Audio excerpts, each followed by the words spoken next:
More cuts to the library service that already struggles to open its normal hours. Cuts to street cleaning service, loss of income through sale of assets, adult education and music service requiring hundreds of thousands of pounds because you can't meet your own targets.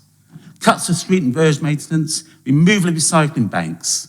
Kingston's residents, who pay the highest council tax in London, deserve better. Despite strong and continued support from the government, yet more money announced last week to support struggling residents, this Lib Dem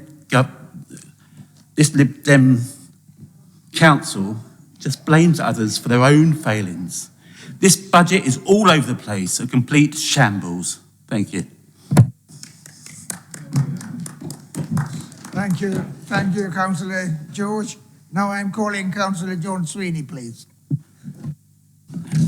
Okay, good evening, councillors. I would just, quite amusing listening to Councillor George and beforehand Councillor Bowes with the lens with which they see the world today. The issue in local government, let's look outside Kingston for the moment. It's a funding gap, and we know why there is a funding gap. It's because the government, the Conservative government, have allowed local government funding to decline 20% over the last 10 years. They have crashed the economy. They've taken us out of Europe and caused huge hardship.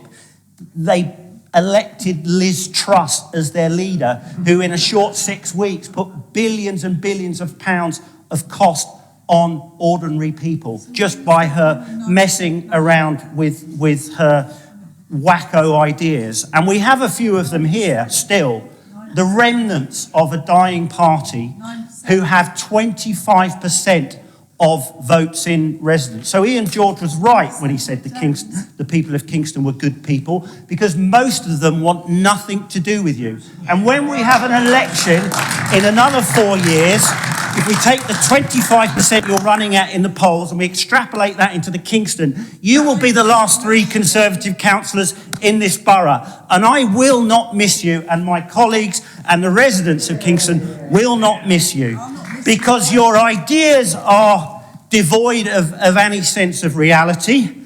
You're bemoaning the cuts in services, the parks, the highways, and so on, but you're also claiming that you would be against council tax rises. We have been the most expensive borough for council tax in London for the last 10 years, including the time when you were running the administration. You did nothing to reduce council tax then, and we're still the most expensive in London because of the funding formula that exists nationally and which you refuse to condemn, although many... Mr Mayor, could I have extra time because I'm being interrupted? Yes, as councillors, can you please behave yourself, and please give an opportunity for him to speak. Thank you, please. I listened in silence to the councillors of both councillors spoke, so I don't think it's right that I should be interrupted and my time taken in, because I have a lot to say. Just go ahead. Okay. In the areas that I'm responsible for, which are many of the ones that are public facing that people see, the waste services, I don't recognise what's described here. We have within the South West London Partnership the best waste service, high levels of collections, very few missed collections. We have high recycling rates. We have clean streets. We have clean parks. I was out there today in Market Square looking at and inspecting the quality of the work. There is always room for improvement, but the challenge we have, talking to the grown-ups in the room, is that every year this government takes money away from us, and they've been doing that over the last 10 years.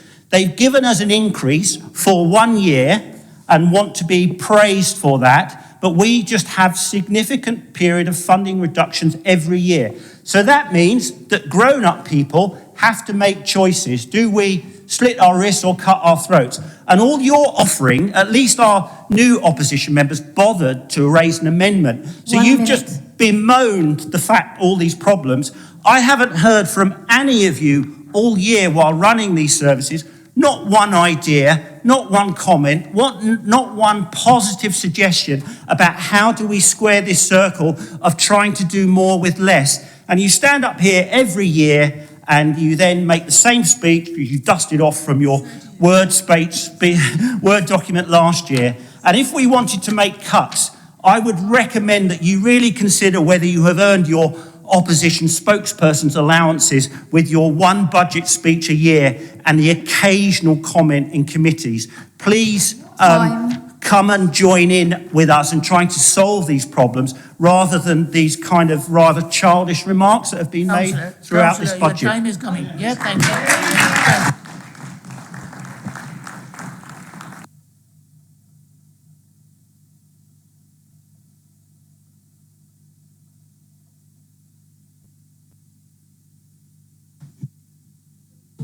Yeah, Councillor Bass, what he said.